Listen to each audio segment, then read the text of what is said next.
More teens and young Americans are turning to illegal drugs. This according to a new government study that was released. In fact, the report finds that the rate of illegal drug use is at a 10-year high. Our Conan Nolan is here now with more on what this means for voters of Proposition 19. That's right. One argument used in the campaign against legalizing marijuana is the message it would send to young people. Well, opponents of Prop 19 are already using this latest federal study as evidence for their argument.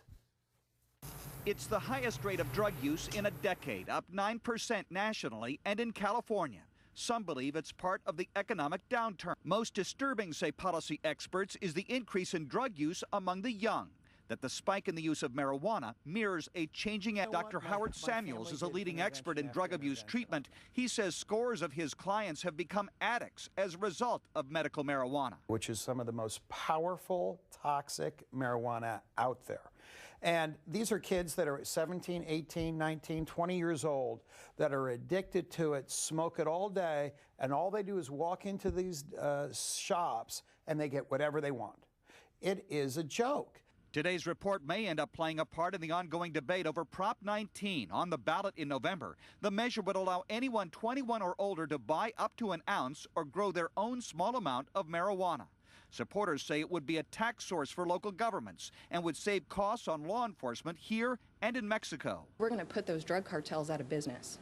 But law enforcement and the treatment community argue there will be far greater costs to society and that today's announced increase in drug use will be a fraction of what can be expected in the future. If that proposition passes, we better start funding a lot of treatment programs.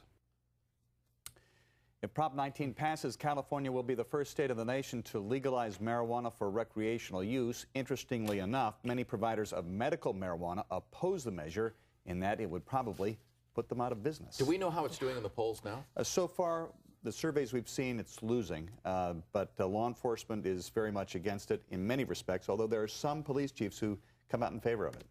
Say it'll save money on costs for going after drug users, but of course the majority, Lee Baca, the police chief of Los Angeles, very much opposed. All right, thanks, Conan.